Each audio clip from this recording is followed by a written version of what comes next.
Welcome, everyone. Welcome back to another live stream. It's your host, Dhaiphong. Be sure to hit the like button as you come on the stream, and be sure to find all the links in the video description to support this channel. But hit the like button because that boosts this stream in YouTube's algorithm. Welcome to everyone on Rumble. Welcome to all the moderators who are here. But without further ado, I have, of course, the rock and roll star of geopolitics, journalist, geopolitical analyst Pepe Escobar here with me, joining from Russia. Pepe, good to be back with you. Great to be with you, Danny. Wow, I'm barely surviving, so I'm opening a few exceptions today. I just came back from Donbass with a brutal cold. After 14 hours on the road. We hitched a ride with a couple of amazing people in their tank SUV. You know what these guys do? They are affiliated to a church in the suburbs of Moscow, where you have a drop-off point for humanitarian aid. And every month, they take the tank SUV, fully loaded, of course, and they go all over the place distributing humanitarian aid deposited here in the outskirts of Moscow. It's an extraordinary job, and we hitched a ride with this guy. So for me, it was an honor and the possibility to talk to them as well. And then when we came back, they showed me the church and all that. So this was a fitting finale for an amazing trip. Wow. And I'll tell you why in detail as we start talking. Of course. Well, I'm glad that you brought this up, Pepe, because, right now we have a lot of talk going on. There's going to be U.S.-Russia talks in Saudi Arabia. But I think what's most important here, given your perspective, both being inside of Russia, being able to travel throughout Russia, I know you've been having conversations with people about what the mood is given this changing environment under Trump 2.0. But I wanted to play you something first about BRICS in particular, and the idea that a lot of Trump's people, even Trump himself before he came into office, has floated. Now you have top aide Keith Kellogg saying that one of the possible concessions that the U.S. will be asking of Russia is to break off relations with key BRICS partners such as China and Iran, as well as those outside of it like DPRK. Here is what Keith Kellogg had to say. What concessions will Putin have to make? Well, to me, there's going to have to be things like territorial concessions as well. Okay, some of it is unrealistic to expect where you'd want to go to, but it's territorial. It's subterritorial. It could be the engagement of refusing to use force, renouncement of the use of force into the future from a political side. He's not going to downsize his military forces, hopefully get rid of it. What we're going to try to do is basically force him into actions. What you want to do is force him to actions maybe he's uncomfortable with. What I mean by that is an example. Right now is what we're going to do is try to break this alliance that he currently has. He's got an alliance around North Korea that wasn't there before. He's got an alliance with Iran that wasn't there before. He's got an alliance with China that wasn't there before, meaning 4 years ago before. But let me... What concessions? So, Pepe, I wanted to play that because I know you've been talking about this, the ultimate agenda here in terms of breaking up Russia from BRICS. What's your thoughts? Will it work? Will it be demanded? What do you think? Danny, it's hard to start our conversation when the focus in the clip is an imbecile. But okay. I told other podcasts, wrote about it, that Kellogg is viewed here in Russia as diplomatically a relic of the Cold War. And dinners in the corridors, etc., as an imbecile. So he's not in charge of the negotiations. The negotiating team is Rubio, Waltz, and who's the third? Oh my God. Who's the third, Danny? My brain has turned to mush. I believe the third is going to be Witkoff of the Middle East. Witkoff, Waltz, and Rubio. Because I have these names ringing in my head of people who might have been part of the delegation and are not. Same with the Russian side. We thought that Narishkin would go, and apparently not. It's Lavrov and Ushakov. Ushakov is a killer. Ushakov can eat these guys for breakfast, lunch, dinner, nightcap, you name it. And Lavrov, of course, the best diplomat on the planet. So it's going to be something to watch. Il Gusano Marco Rubio trying to impress Sergei Lavrov. This is something for the ages, right? Okay, more seriously, this is a first contact. This is the beginning of an uphill battle. So all this blah, blah, blah all over the NATO stand sphere and beyond for the moment means absolutely nothing. And Lavrov made it very, he went straight to the point as usual. We want this to be the beginning of the reorientation of US-Russia relations as a whole. So they have to start literally from scratch. So it's very, very complicated. And Ukraine is one of the items in the agenda. The most important item in the agenda is spheres of influence, essentially, because sooner or later, if Trump 2.0 is serious about a dialogue with Russia, dialogue, very important, diplomatically, according to Sergei Ryabkov, number 2 at the foreign ministry, respecting history, geography, and culture, then obviously we're going to reach to the point that is inextricably linked to the possibility of a new Yalta, which could be, it's not an accident, May 9th, here, commemoration of the 80th year of the Russian victory in the Great Patriotic War, where Xi Jinping will be in town, Putin will be the host, and Donald Trump may come as well. What better place? We can even have a plane from the Russian armed forces taking the 3 of them to Yalta in Crimea. Why not? Yalta 2.0 in Yalta. But until we get there, what we have tomorrow in Saudi Arabia is the first meeting. Obviously, they will discuss, we assume they will discuss INF Treaty, they will discuss the war in Ukraine in certain amount of detail, they will discuss sanctions, they will discuss possible scenarios, prepare the terrain, of course, for a live meeting face-to-face between Trump and Putin. But the whole planet is on a wait-and-see mode, right? The fact that this is already happening in itself is beyond extraordinary, because nobody could imagine only a few months ago that this would be happening. And if we put it back to, let's say, end of October, beginning of November last year, this is something that would never have happened. A few days after the BRICS summit and before the election in the US.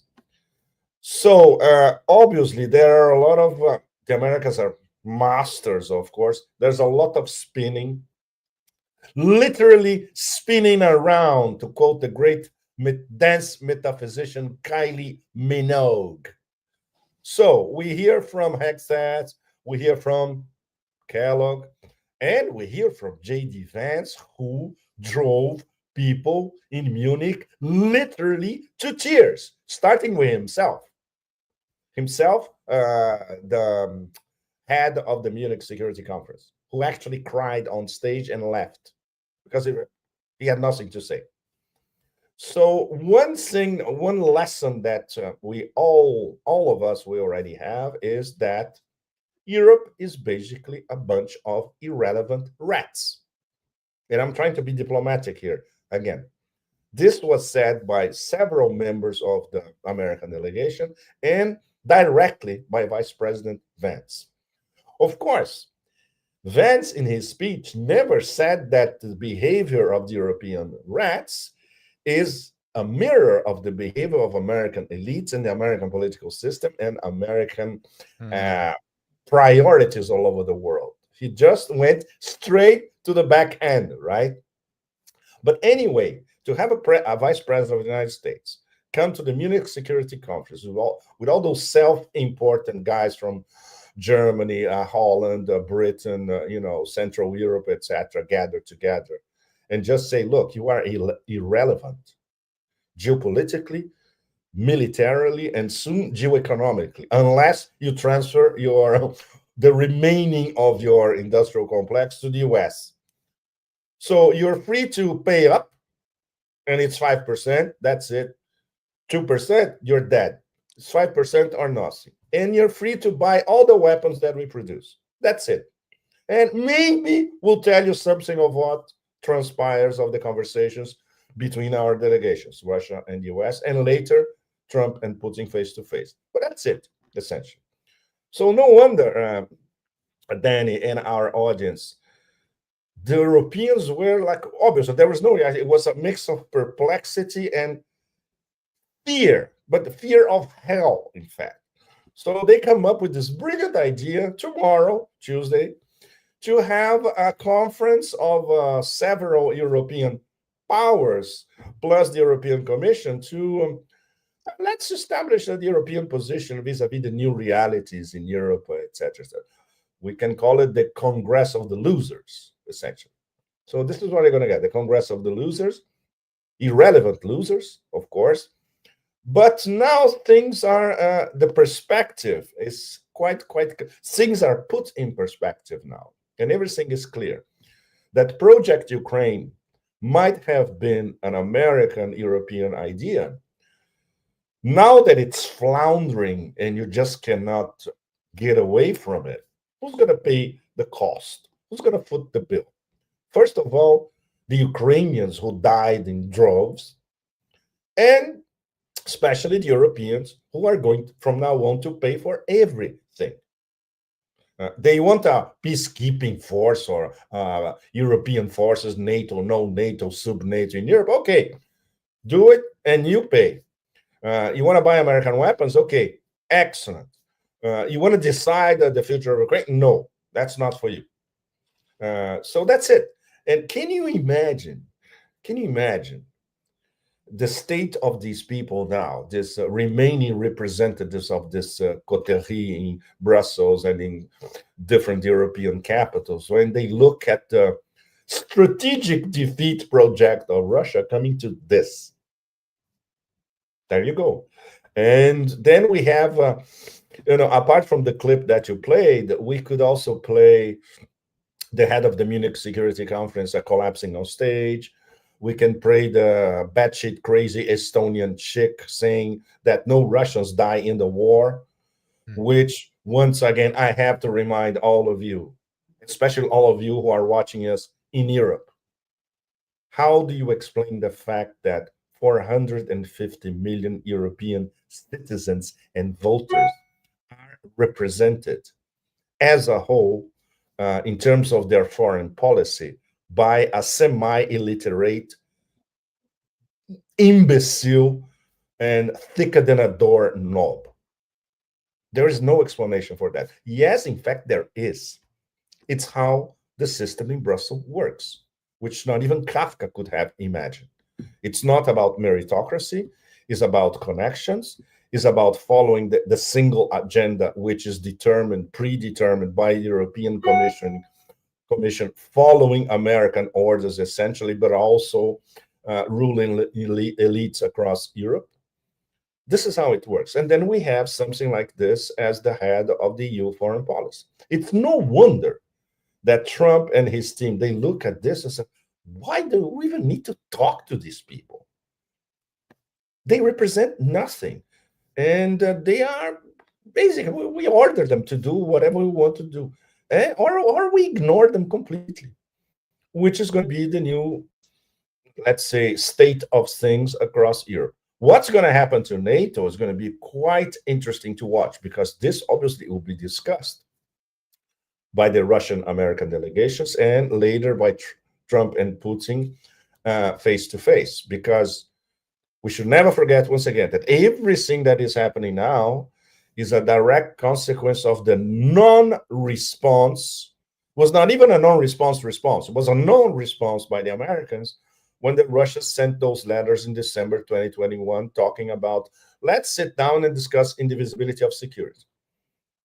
Instead, the Democrats and people around them and their donors and this section of the American ruling class said, no, let's provoke Putin with a war in Donbass, which was what led to the SMO nearly 3 years ago. It's something that is still being discussed here in Moscow in detail. Was it inevitable? Yes. The consensus is yes. I had this conversation in Donbass this weekend.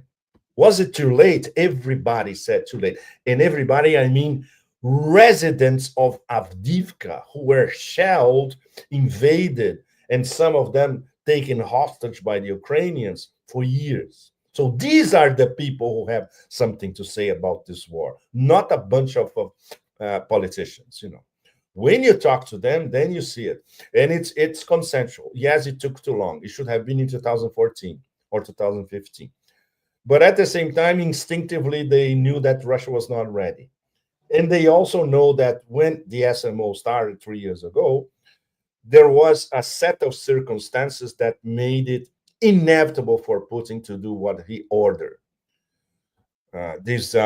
By the way, at the Munich Security Conference, I'm sure many of you remember that Zelensky at the Munich Security Conference 3 years ago, he talked about Iran going nuclear again. That's a mega red line for Russia. The SVR had 3 different dates of the Ukrainian army with full NATO backing crossing inside Donbass and provoking a massacre. So, and one of these dates was very close to the date that SMO was ordered. And of course, the poison labs inside Ukraine, which at the time the Russians already had documented evidence provided, including Ukrainian scientists. So you have all these 3, obviously, you cannot escape it. How the war was conducted, why is it lasting so long, etc. That's another story. This will be a very complicated military discussion, the way the industrial military complex in Russia works, the way they make their decisions, their way of fighting. That's a completely different story. But now that we see the facts in front of us, which means Russia continues to advance. For instance, when I was on the road to Ugledar Sunday morning, yesterday morning, I was on the road to Ugledar, which was liberated, to give you an idea, all of you, only 4 months ago. And Ugledar from Donetsk is something like maybe half an hour away from Donetsk, 40 minutes. On the left side of the road going towards Ugledar, you could see the trenches under the snow now, and of course discontinued because these were the Russian trenches. Obviously now they don't need it anymore. And on the right side of the road, you have an immense set of unexploded mines, and they told me this would go all the way through the fields. And so you have to demine all this area. You need to start rebuilding everything.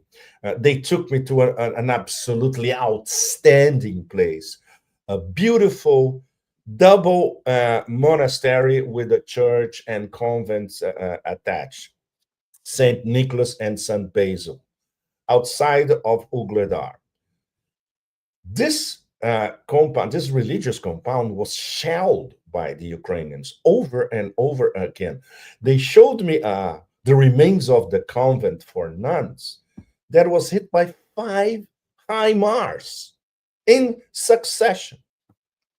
What's the military purpose of hitting a convent full of nuns? So this is the reality of war that obviously you will never see discussed in the Munich Security Conference. So I was particularly pleased that I was there. It happened by accident. Instead, if I was in Europe, I would probably have gone to Munich. But instead, I was in Russia, so I went to Donbass. And on 2 dates, there were pregnant with meaning, both of them. On Friday, I was in Luhansk. I didn't know, and then it occurred to me, wow, it was the day that Luhansk was liberated from the Nazis in 1943. So I was in one of the main parks and rebuilt, of course, after intense shelling for years, etc. Rebuilt a very nice park, and there is a beautiful statue that remained from the past, celebrating the victory against the Nazis in 1943. And there was a delegation. We were there in the morning. There was a delegation coming to pay their respects and put red roses in front of the monument. Luhansk liberated, and then Luhansk re-liberated decades later. And on Friday, Friday was the 17th, right? If I'm not mistaken. No, Friday was the 14th, 15th. I was there. I happened to be in Avdiivka practically on the day that Avdiivka was liberated 1 year ago. Also by an accident. Amazing. And of course, my first visit was only a few days after the liberation. It was in March last year. In February, when I went there, they were advancing towards Avdiivka, and the commanders were saying, we're going to take it in a maximum of a few weeks. They took it in 10 days, in fact. And then when I came back 1 month later in March, it was the first few days of liberated Avdiivka, which was something that stays with you forever. Total devastation. This is the definition of an urban wasteland. It's hard to fathom. It's very hard to grasp. And there were still people living there. At the time, there were like 50 to 60 people who had remained, who decided not to leave. Now, this weekend, they told me there are at least 300 to 400 already. And you see the first buildings that are being little by little rebuilt. They explained to me how it works. A company from different regions of Russia, they choose the buildings that they want to rebuild, and then you see a plaque in front with the targets when they plan to finish. So they're going to rebuild Avdiivka block by block, and it's a common effort from all over Russia. Beautiful thing to watch. There are shops already, which is incredible, but it's still a complete total devastation. It's mind-boggling. But the people who survived, and I talked to two absolutely extraordinary ladies in their 60s. One of them was a hostage for months, and another one, a kindergarten teacher, who was always trying to talk to the Ukrainians as well. So, and she expresses herself as a kindergarten teacher, so she's very good with people, very good also with grown-ups. And she was trying to, her interpretation of the war was something incredible.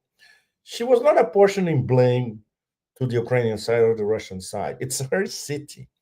She told me how her husband went there because of the Avdiivka plant, which at the time of the Soviet Union had 40,000 people working in this plant.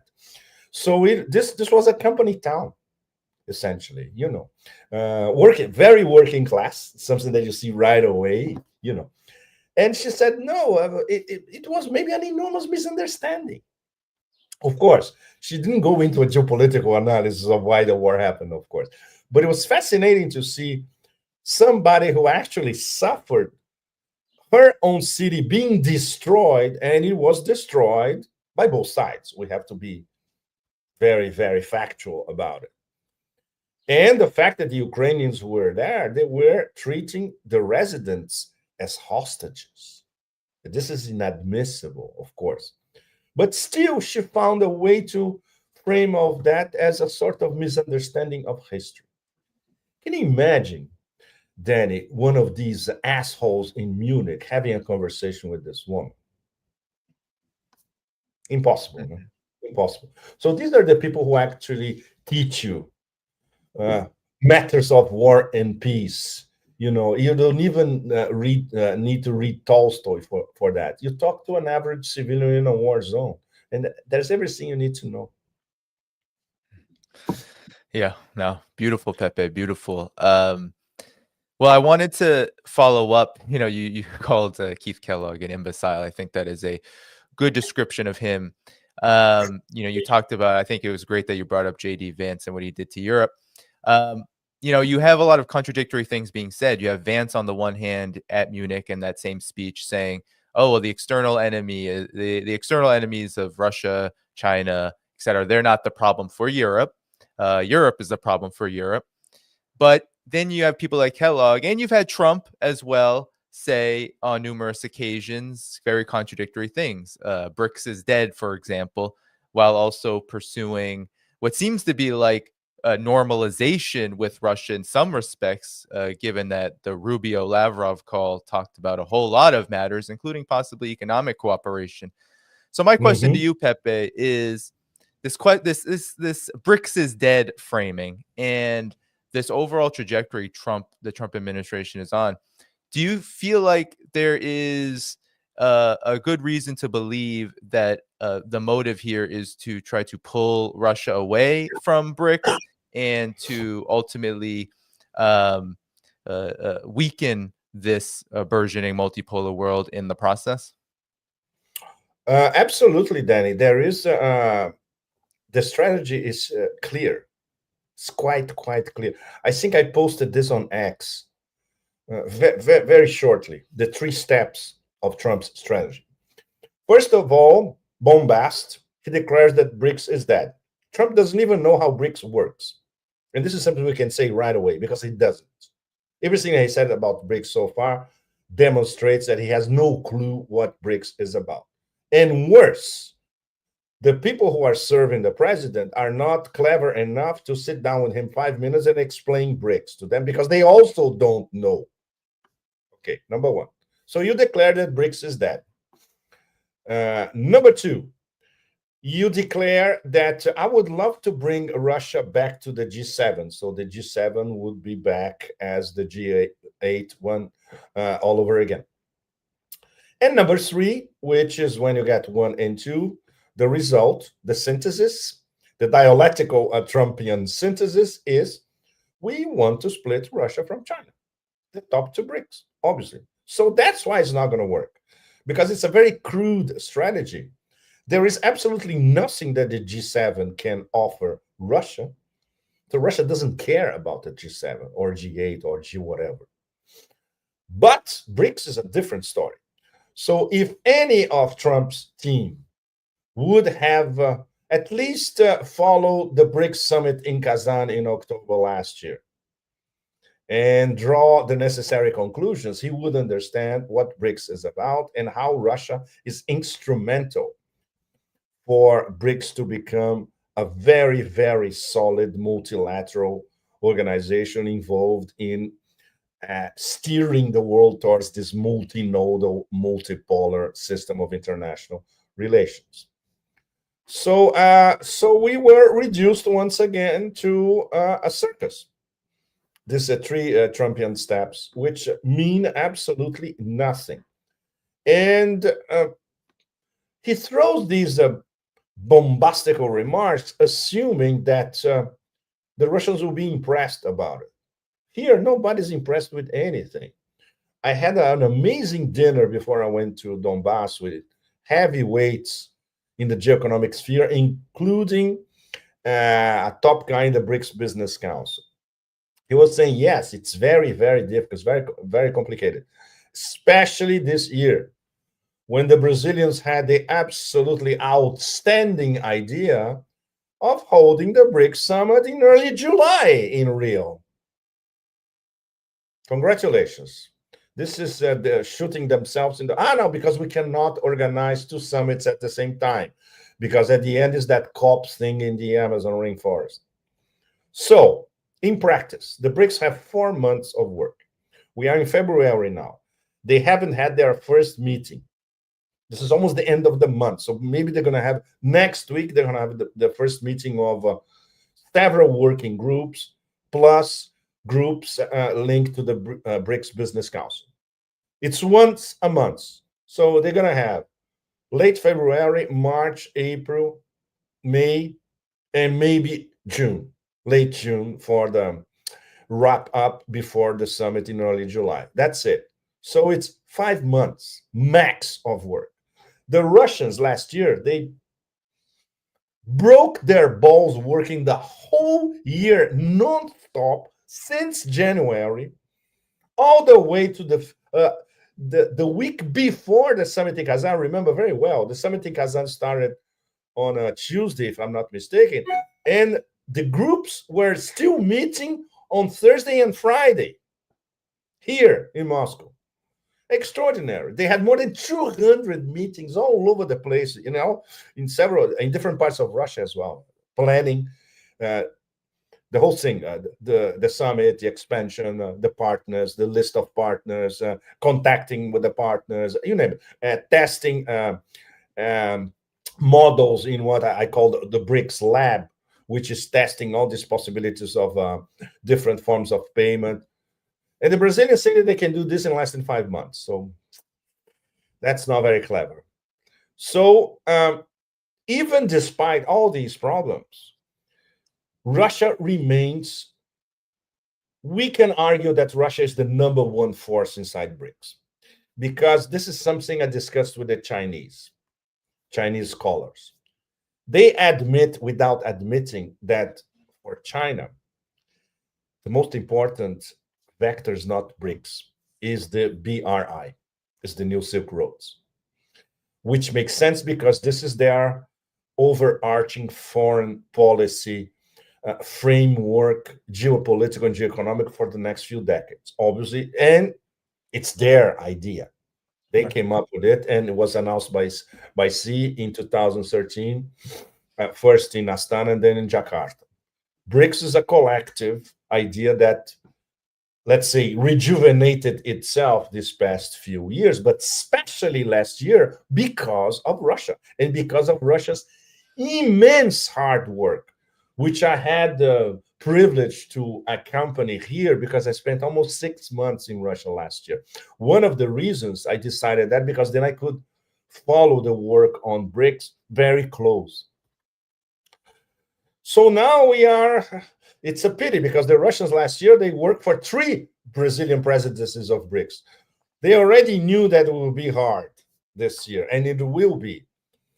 You cannot keep the momentum working only 4 to 5 months, but still is the most important and relevant multilateral organization uniting the global majority and the global south. This is not going to change.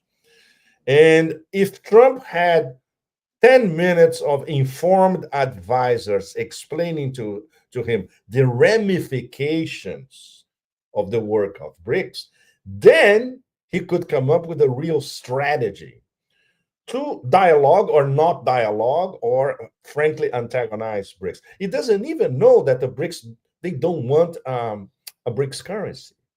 This was when they started discussing it early last year here in Moscow. Lavrov himself already said, no, this is not one of our priorities. Our priority is alternative forms of payment. Right. That's it. And this will continue. And this, even with only 4 or 5 months in Brazil, it will continue this year. It will eventually reach a point in the next few years where most of the top BRICS will be trading among themselves using their own currencies, which means bypassing the dollar by other means, but without antagonizing the empire directly. Yeah. Yeah. Sorry. No, Sorry. that's okay. That's all right. Sorry That's all about right. No, I think those are really good points, especially about, China, BRI, Russia, BRICS. For Russia, BRICS was such a lifeline in addition to China, which is in BRICS, to thwart the sanctions and to develop a kind of leadership role in building a multipolar world. While the BRI is so massive and complementary to BRICS that it would make sense that these two powers would work in this way. But I wanted to ask, we hear, Pepe, again, these contradictory proposals, statements being made by the Trump administration. On the one hand, you'll hear Vance say, well, for Europe, it's not Russia, China, that's the enemy. You'll also hear that, in the Rubio-Lavrov call, that economic cooperation is on the table. But you'll also hear from Pete Hegseth, from Donald Trump himself, and I don't think this is going away, the idea that sanctions will be used over time to pressure Russia to negotiate, to come to a fair deal at the table.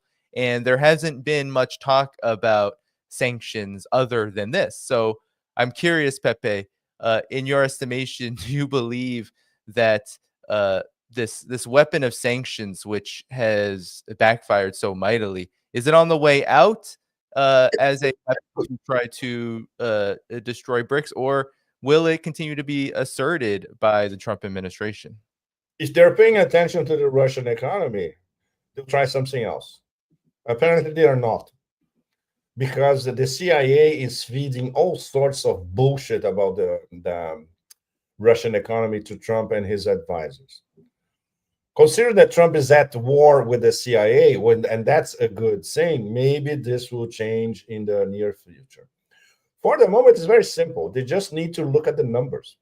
They just need to look at growing 4.1% last year, full employment. Everybody wants to go. The firms that were out of Russia want to go back in droves. More than 300 Western firms want to go back to Russia and do business in Russia. Last year, I was listening that Audi, Volkswagen, the German car makers especially, are begging the Russian government to go back to, because they completely lost their market to the Chinese. It's mind-boggling. Everywhere you look, and not only in Moscow. I was looking on the highway coming back from Rostov, and every three vehicles now, at least two are Chinese. The Europeans totally disappeared from the Russian market, where they invested a lot of money. So obviously they want to come back. So these are the basic facts that a support team to Trump could, should be on his table. Obviously, they are not. And if he decides eventually to come with more sanctions, the Russians are going to say, okay, bring it on. We don't care. Look what we did with all those 17,000, 18,000 sanctions that you imposed by NATO stan as a whole. Our economy is working. Our economy is thriving. We are now the fourth largest economic power on the planet by PPP. So, no problem.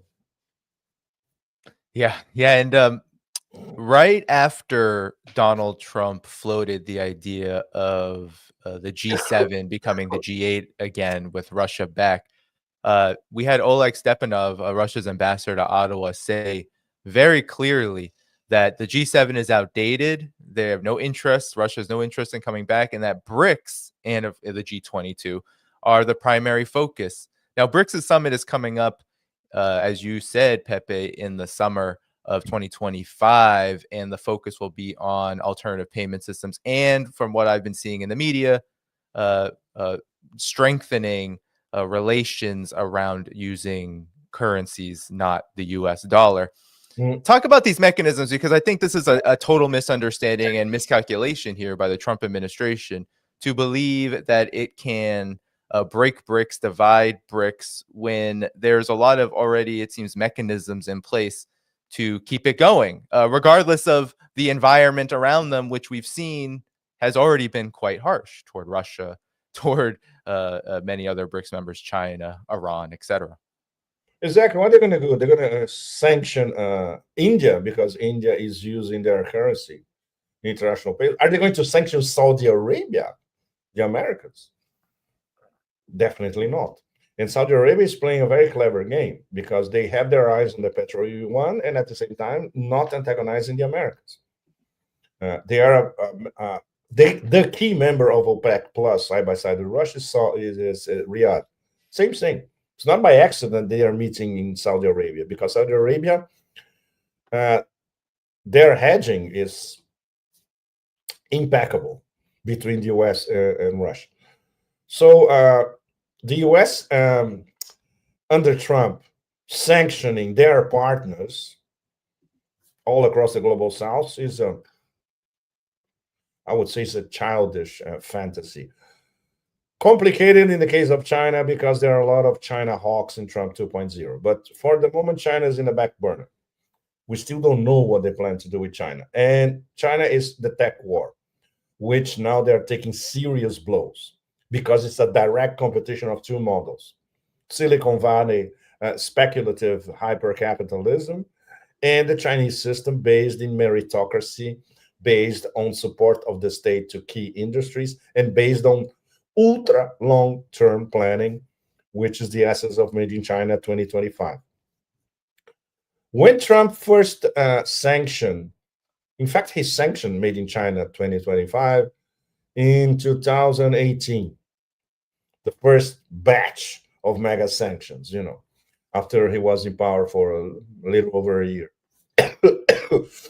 The Chinese, they looked around and said, oh, yeah, okay, it's going to be hard for us, but we'll continue to do everything that we did based on the technology that we can have access to and based on the capacities of our workforce, which has decided to work in China. And the best example recently was DeepSeek, because DeepSeek, this breakthrough was basically by Chinese former students and technicians, good mathematicians, that came back from the US to study in China, or who studied in the best Chinese universities. It was a locally developed operation. So these are two completely different models.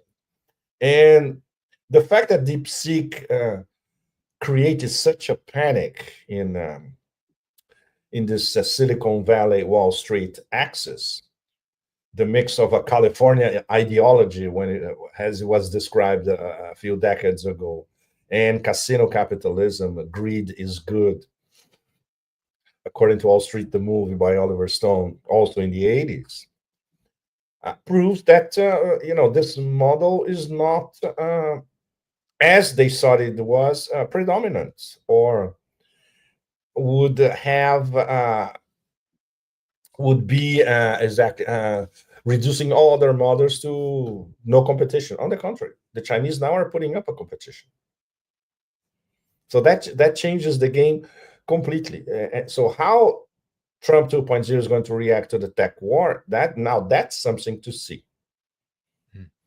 But it's so many levels, Danny, because now it's yes, he has his hands full, because these are not his number one preoccupations and priorities. The number one priority for Trump 2.0 is domestic. It's not foreign policy. If there is an extra foreign policy victory, more than welcome. But what he's trying to do now, with a certain degree of success already, is to get rid of his domestic enemies. And they are legion all over, So this is fascinating to watch, because his attention has to be concentrated internally, because anything could happen, including against him personally or physically inside the US, because the enemies are very powerful. And they saw that they were in full control until a little over a month ago. So Russia, of course, it's important, but Russia, the tech war is the second most important priority. And that is already, Russia maybe is the third most important priority for Trump, resolving Ukraine. And he wants to get rid of this war because he doesn't want to pay anymore. And the vassals, lackeys, rats in Europe, they will pay all the bills. Simple as that, straight to the point, which they don't, by the way, money they don't have. For the 5% for buying extra American weapons to continue to uphold freedom and liberty in Ukraine, they cannot do that. Even physically, material terms, in practical terms, they can't. So what's left for them is rhetoric, like this summit of the losers with Macron, Scholz, all these nobodies. Yeah. Pepe, I wanted to now we can close, I think, on this topic. You mentioned the summit of the losers in Europe. Europe has been a huge loser for quite a while now, not just with the Trump administration going full bully ball, but also, throughout this conflict in Ukraine. And now that there is all this attention by the Trump administration on BRICS, on the domestic situation, you mentioned there's a lot there. Trump may be making more enemies with Doja cutting everything, not just the things we may like USAID, but he may have a lot more. There may be struggles to come domestically for sure, legal, economic. But Europe in particular, I wanted to play this clip that I've been referencing of JD Vance, a very short one of what he said, because I think it makes me want to ask you about what exactly is the play here for the United States. Like, what is this actual strategy from the Trump administration? Here we go. The threat that I worry the most about vis-a-vis Europe is not Russia, it's not China, it's not any other external actor. And what I worry about is the threat from within, the retreat of Europe from some of its most fundamental values shared with the United States of America. Now, I was struck that a former European commissioner went on television recently and sounded delighted that the Romanian government had just annulled an entire election. He warned that if things don't go to plan, the very same thing could happen in Germany too. So I just want to play that really briefly because it's astounding, because he brought up an instance where Europe involved itself in essentially a regime change operation in Romania, and at the same time saying that Russia and China aren't the biggest threats to Europe, it's Europe itself. But on the one hand, Pepe, that all is well and nice. On the other, there has been a negation almost of the U.S.'s role in all of these things too, including the absolute weakness and Chihuahua poodle turning developments in Europe toward the U.S. So my question to you is, given all of this, what is the strategy here? Because pulling out of Europe on the one hand seems like a huge power play. On the other, it seems to also just increase Europe's dependence even more on the United States, likely. And also, we have this larger world order, Russia, China rise, the rise of BRICS. What exactly do you believe is the strategy for the Trump administration moving forward here? How is it going to tackle these foreign policy challenges, given that it seems like this might isolate the U.S. even further from allies that have been so important to this war on the rising multipolar world? Well, if there is a strategy, and we should not bet on it, because this is more tactical than strategic. There's not a long-term version of that. And in terms of Trump, is follow the money. It's basically convert Europe to the state they already are, vassals, but totally under control vassals, where everything that they do, they have to ask permission to the US, which is already the case in most aspects. Pay up a lot, and all the profits go back to the US and to the industrial military complex in the US. No agency, no sovereignty. Considering that the Americans are extremely influential, and I'm being very diplomatic, at the European Commission, the fact that they run the European Commission makes it even easier for them to do whatever they want. And if they don't, or ignoring completely the toxic Medusa von der Leyen, which is very easy for them. This is what they are doing already. And on Ukraine, and that will be a major test, because it depends on if there is a strategic vision of Trump 2.0 on what kind of NATO they want. Obviously, they want NATO completely ruled by the West, which is already the case, but for what? In the case of, for instance, if we have, I'll give an example. These Baltic chihuahuas now are yapping that they're going to turn the Baltic Sea into a NATO lake. We all know that Russia is going to look at them and say, okay, bring it on. So this is a factor of destabilization, a very, very strong factor of destabilization. And this blah, blah, blah about peacekeeping forces. Russia will never accept foreign peacekeeping forces right on their western borders, which in this case will be the western borders of Novorossiya. Forget it. So the tension will continue to be there. And who's going to lead this new NATO? Maybe not France and Germany. The original American plan under the previous administration was London, Warsaw, Baltic Chihuahuas, and Kiev. This is already collapsing. So we don't know if they have a plan B.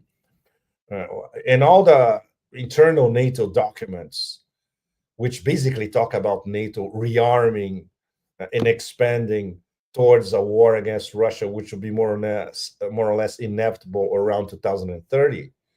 This is NATO think tank, blah, blah, blah, because they know they don't have the forces, the weapons, the strategic reach, and the military competence to even start a war like this.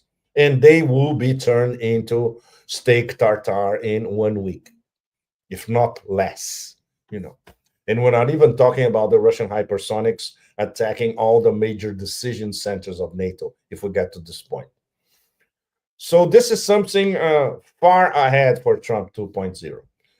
For the moment is complete subservience of their sphere of influence. And then Trump 2.0 is betting on two spheres of influence.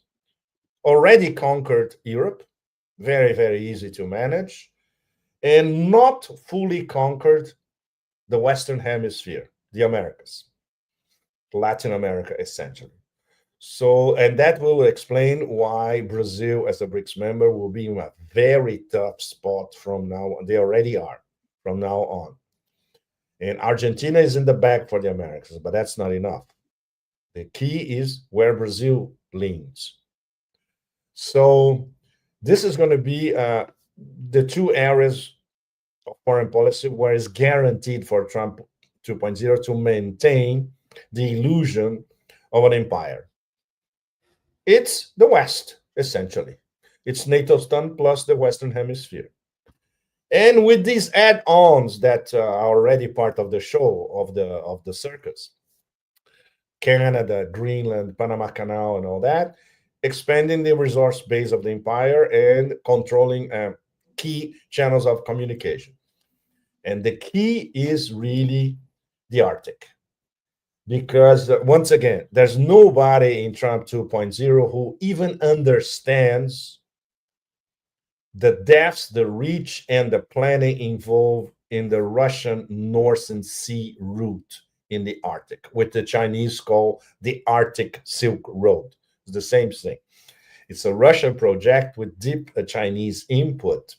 And there are already Chinese cargo vessels plying the Northern Sea route since, if I'm not mistaken, October last year.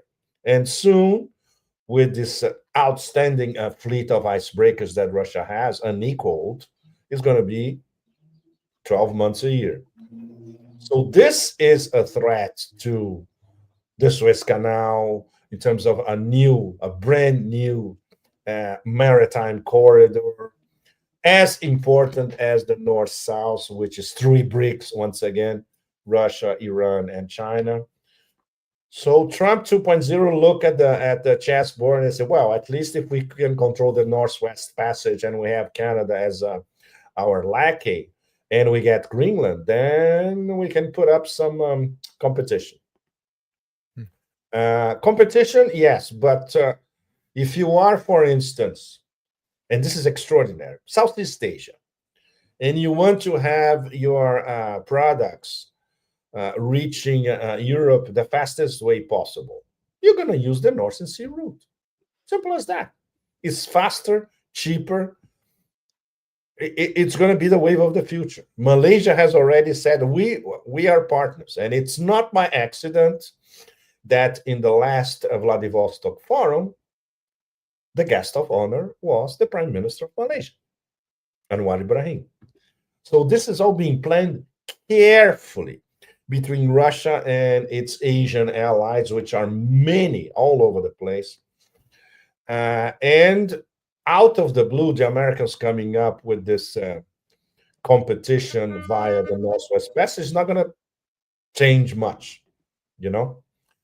And fascinating to watch how the impression that we have is that Trump looks at, or somebody tells him about these new acronyms of, and he doesn't know exactly what it is, but he sees them all as a threat. So he has to say something against them, like BRICS is dead. You know, Right. Not based in fact, not based in evidence whatsoever, but he needs something bombastic to say about it. But he doesn't understand it because exactly his team is not explaining to him the geopolitical and geoeconomic relevance of all these mechanisms, new corridors of communication. You go to any forum here in Russia or any debate, high-level debate, always the main geoeconomic theme is new corridors of connectivity. All of them, all of them. Correct me if I'm wrong. Is anybody in the US think tank land discussing corridors of connectivity? Maybe one paper. I mean, they're not discussing anything of worth when it comes to infrastructure development at all.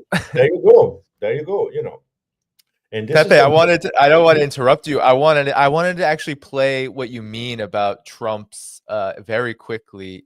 Trump says a lot of threats to BRICS. You know, there's a lot of bluster going on right now, a lot of assertion. In my opinion, what this shows, a lot of people are very impressed with the way Trump is talking, how it's treating Europe. And I am encouraged actually by the talks with Russia and all that, of course, 100%. But on the other hand, I think just in terms of the sake of for realism and a realistic understanding of what's actually going on, I think these comments actually matter too, where you're talking about Trump not even knowing really what BRICS is. First, he thinks Spain is part of BRICS. Then he says this about China. BRICS, the BRICS nations, I think that's breaking up very rapidly. We said that if they're going to go and do anything to undermine the dollar, that includes China. I don't even know that they're a member of BRICS. I had a few nations get together to try and play cute. So, wow. So no, that's Trump doesn't know. Trump doesn't know that China is a part of BRICS. Wow. The C in BRICS is probably, if not the first, as you said, Pepe, Russia, given its role, has been so instrumental in the development of BRICS, especially since the sanctions. At least the second, though, most important player, he doesn't know. Man, I'm gonna apply for a job, Danny. Can you get me a recommendation? You know, if I had 5 minutes a day to explain BRICS to Trump, wow, it will revolutionize everything. That's all it did. That's all it takes. It's very simple, and it's absolutely astounding that nobody in this new administration is capable of doing it. Wow, mind-boggling. Yeah, well, one of the things I wanted to say, Pepe, and I want your our final comments on this.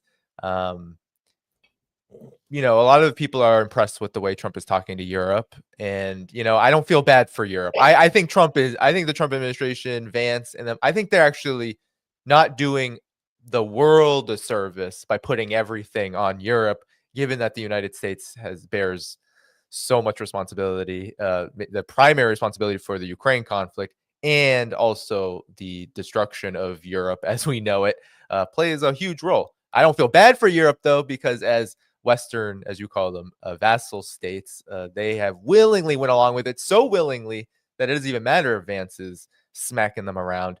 They kind of take it very much, you know, in the chin and continue on their whining and crying. So I don't feel bad for them. But at the same time, Pepe, what I see with this is a lot of weakness as well, because I think the Trump administration actually is coming into a situation where the Ukraine conflict is the actual thing that's dead for the United States. It really is a dead end now, and there's no pathway toward victory. And all this bluster about BRICS, in my opinion, there really isn't a pathway. Russia right away shot down the whole G8 idea. BRICS is a priority. I don't see any way of the Trump administration beyond threatening tariffs and even instituting tariffs that can stop BRICS. So what do you make of this moment overall that the Trump administration is navigating? It seems like they're trying to build up America's strength as the top dog, but the developments on the ground say something a lot different, in my opinion. Absolutely, but that's why it's a reality show, in our audience. It's a non-stop reality show, in fact. Lots of bluster, lots of theoretical plot twists, very carnivalesque atmosphere, right? But substance is another matter. And of course, if we had thoughtful observations by Trump or some of his team about where the global south, the global majority, and the new system of international relations is going, they will be terrified, in fact. And in fact, some members of the US ruling class, the ones pulling the strings behind, the follow the money crowd, they are terrified. There's not much left for them, apart, once again, the vassals in Europe and the Western Hemisphere. That's it. So, in fact, even without the new Yalta, we are seeing spheres of influence being delineated right in front of us. And the title of my latest book last year was NATO Stun against Eurasia against NATO Stun. Okay, a fine-tuning of that will be Eurasia in all its declinations against the Western NATO Stun Western Hemisphere, but not against. In terms of a division of spheres of influence, de facto, already happening. You know, how belligerent NATO will continue to be, it will depend a lot on how Trump wants it to be belligerent. So now it's only it's in his hands.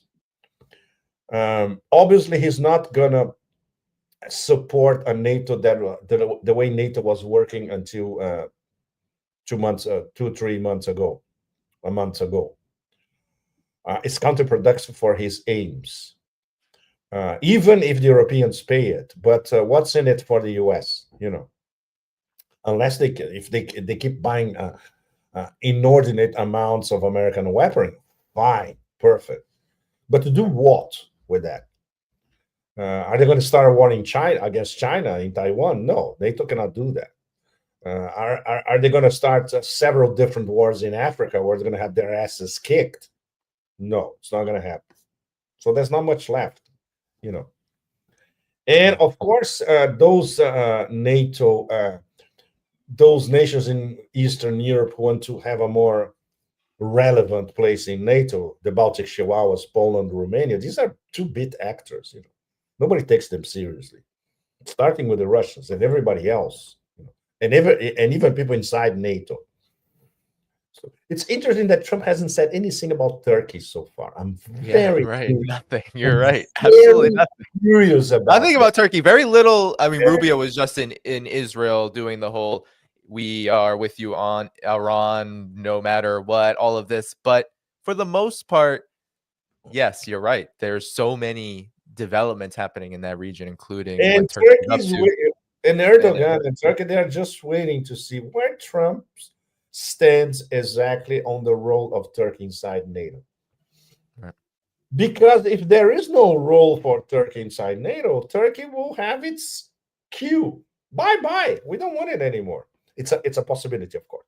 They're all NATO Atlanticists in Istanbul and all that, you know. Yeah, of course. But then they look to their east, where everything is there, all the business opportunities, all the geopolitical connections. What the hell are we doing with this European vassals? Nothing. So it would be very, there is a very, we can see maybe the first sparks here and there of the internal collapse of NATO, which could take several years, of course. Just like we see the first sparks of the internal collapse of the EU. Many of us tended to think that the collapse would be in parallel. And I think that still applies. I think both will collapse, embracing together towards the abyss. It might take a few months, or it might take until the end of the decade, but it's inevitable. First of all, because there is no reason, no practical reason for both to exist. In terms of the EU, European citizens, the average European citizen, voter, taxpayer, will have to come to his or her conclusion by themselves. And they are starting already, which is a good point. In terms of NATO, there's only one actor who decides, Washington. And if Washington says, no, we don't need this shit anymore, that's it. It will collapse. It's inevitable. And there's already, Munich was fascinating because they were the first explicit warnings that, okay, maybe this will go on, but it has to be completely different, and that's it. And we rule and you obey. Yeah. Well, we are already watching a reorganization of the chessboard. It's absolutely fascinating. No question. It is. And Pepe, maybe final comment from you just on this point. It's almost like a grand paradox in a lot of ways, because U.S. foreign policy really can't function without its allies, aka vassals. But yet to say, like Vance has and like Trump has, that Europe is going to be responsible for Europe, which really means it's a large, we're talking about a large sphere of influence, because Europe and Eurasia really hard to distinguish it's almost indistinguishable, because as you know from your many travels, not only to Russia, but throughout the east of Eastern Europe, Eastern Europe is basically Eurasia. It's not Western Europe. It doesn't see itself as this kind of poodle. Exactly. So that's leaving a whole lot of responsibility to Europe, while at the same time demanding that they get more. 5% NATO spending means basically 5% defense spending for U.S. weapons, essentially. For U.S. weapons.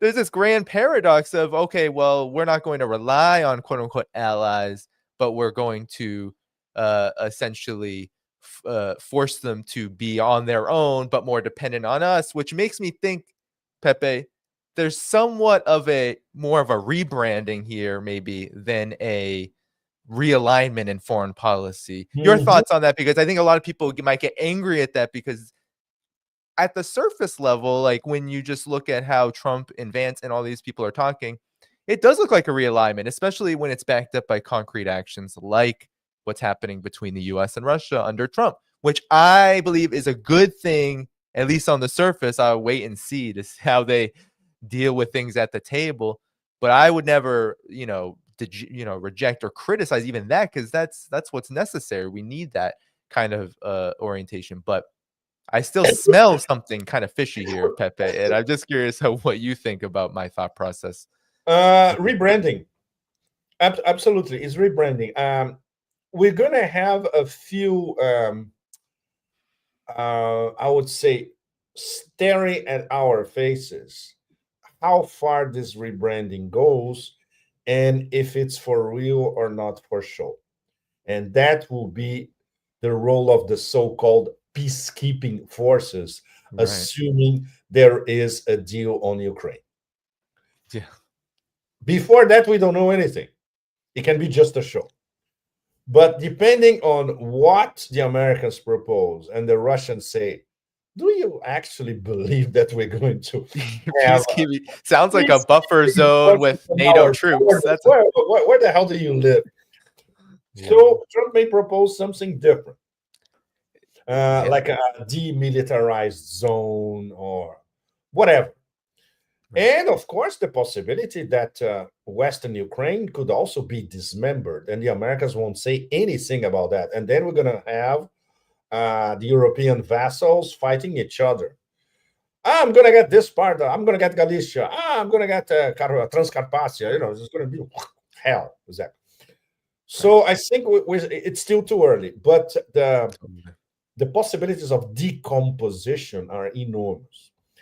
And of course, what the Americans will offer the Russians to, assuming, which you still don't know, they really want to end the war with a broader framework, or this is going to be a Minsk 3 with a ceasefire, and the whole thing will be back again in a few years. The Russians already said, forget it. We don't even need to discuss that. Yeah. Well, the Americans should know that forget any variations of Minsk 3 that you're going to try to impose on Moscow. Right. And then, of course, is there going to be a role for NATO in what's left of Ukraine and, of course, in parts of Eastern Europe? So this is the key question. Then we'll see if NATO is going to collapse suddenly or little by little, indefinitely. Yeah.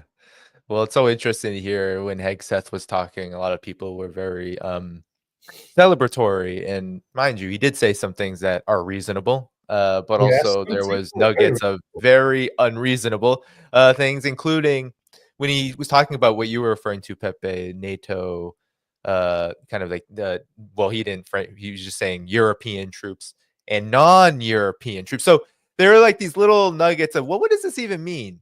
European, non-European. Yeah, I'm like anyway, you're good. Like Somaliland. I know Trump has a kind of a fetish for Somaliland and some of these breakaway republics. Yeah. It's like, okay, are you gonna take troops from everywhere? Maybe they just mean like, non-NATO Eastern European countries, whatever, but it still goes to show that there's a lot of room, I think, that we're going to be playing with for quite a while, actually. I don't see this resolving. Any final thoughts before we head out of here, Pepe? No, we are on a wait and see now. It's going to be fascinating to watch this next few months.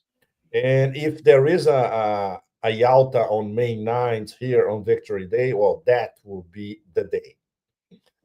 So between now and Victory Day, anything could happen. I would love to be there. Pepe, great to be with you. We'll head out together. Everybody, be sure to hit the like button before you go if you have not. That boosts the live stream and the algorithm.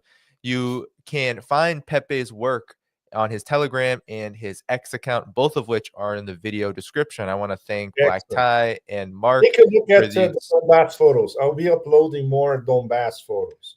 Of course. Yeah. There was beautiful ones of Avdiivka as you were traveling, I know. So be sure to check all that out in the video description too. Subscribe on Patreon if you're able. That helps support this channel. Substack, all of it. Without further ado, I'll be back on Wednesday night with another special guest. I'll be sure to announce that when it gets a little closer. But without further ado, everyone, have a great rest of your Monday. Thank you again, Pepe, for joining me. Thanks, Danny. Thanks, everybody. And as I heard from a Russian Orthodox priest in the compound of St. Nicholas and St. Basil, shelled by the Ukrainians and only liberated a few months ago, he told me in Spanish, no pasarán. Amazing. It is. It's amazing.